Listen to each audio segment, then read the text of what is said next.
Hey everyone, I'm Swati and welcome back to In Her Element. So, today's episode is just a little time for me to share some of my own reflections, the lessons, the growing pains, and the bits of wisdom that have shaped me over the years. So, as you know, when I stepped into my 30s, I found myself reflecting a lot on my purpose, timing, and what it really means to feel on track. Because I think at that time, for a while, it felt like everyone around me was arriving somewhere. They were getting new homes or new titles or had new beginnings. And there I was, still searching, still building, still trying to find my own rhythm in all of it.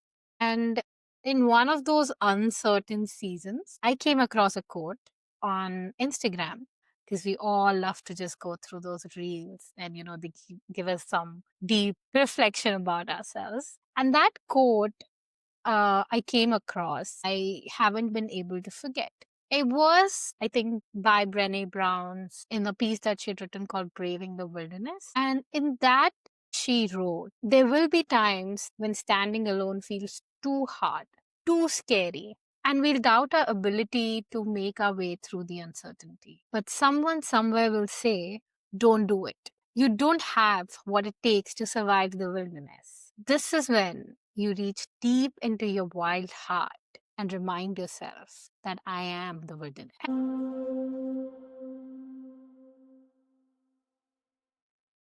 And when I first heard those words, they stopped me because this was also integral.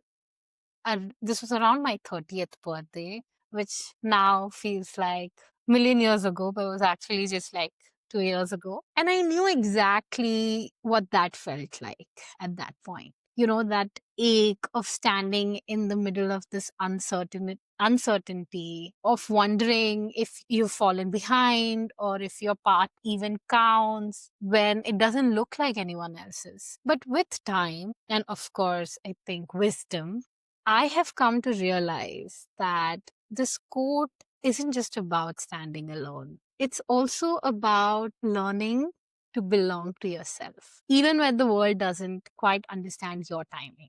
Because it's about trusting that everyone's journey unfolds differently and that your pace, your priorities, and your stories are allowed to look different.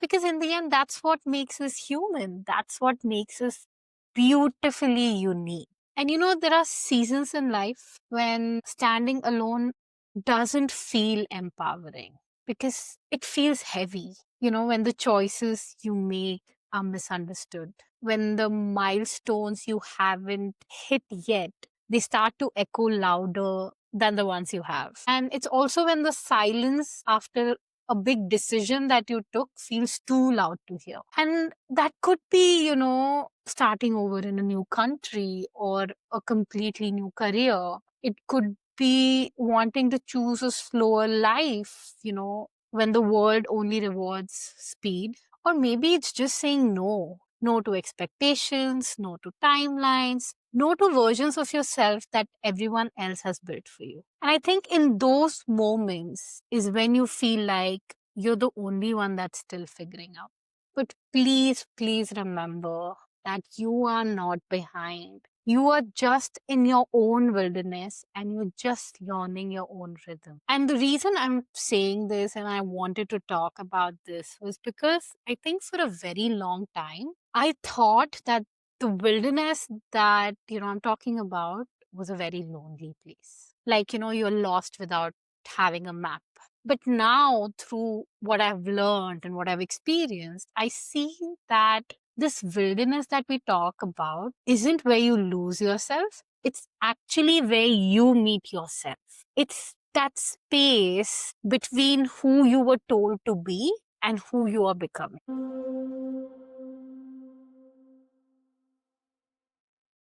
It's uncomfortable, it's quiet, and it's often majority of the times misunderstood. but it's also where transformation takes place. And for some women, like I mentioned, the wilderness could be starting over in a new country, learning to build something from scratch. And for others, it could be rebuilding after a heartbreak or choosing to rest when everyone else is just running. And it might be finding peace after a loss or simply choosing joy in a world that calls that naive. Because each of us carries a very different version of courage. And I believe that each version is worthy. And you need to give it the time and the space to be reflected in yourself. And one of the biggest lessons my 30s have taught me, and I'm still in my early 30s, so I'm still learning, is that no two women want the same things. And that's not just okay. I truly find it very beautiful. Because for one woman, it might be, owning a company. And for another, it might be raising a child with tenderness. And for someone else, it might be reclaiming her time, her art, her peace. Because, our priorities shift, our seasons change. And yet, we keep comparing our chapter 3 to someone else's chapter 10.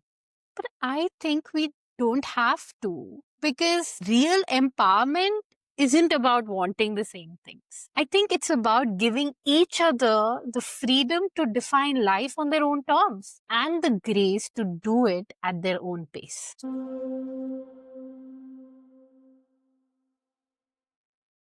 So maybe we can start by doing something radical, by believing that every woman's version of happiness is valid, by celebrating her choices, even when they don't look like ours. And I know I keep coming back to this example time and again, but I, for me, think this was the biggest change that I decided to take in my life. And that was when I left medicine in India to start over in public health in a completely new setup.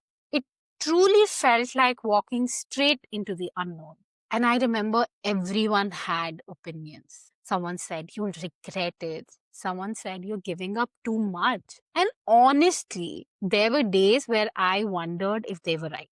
But I think something in me, the quiet, the persistent wild heart whispered, go anyway. And now I truly realize that's what the wilderness taught me, that I could start again, that I could be scared and still move forward, and that I didn't have to know every step.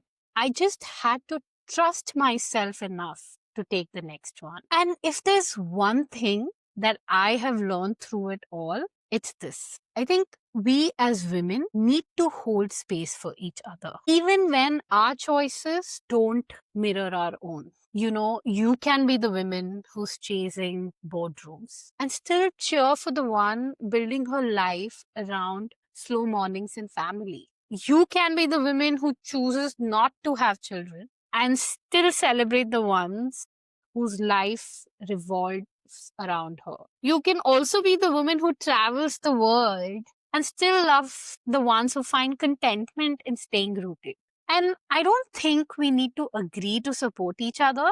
We just need to remember that every woman carries her own wilderness and that every path deserves respect.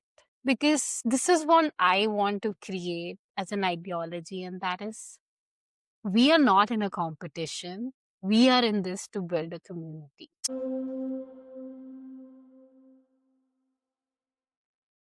So, if today you're walking through your own wild, uncertain season, please remember, you're not behind, you're not late, you're just becoming. You are the wilderness, raw, resilient, evolving, and deeply enough just as you are. Thank you for spending this moment with me. And if this episode resonated with you, share it with someone who might need this reminder today. And as always, stay gentle, stay wild, and stay in your element.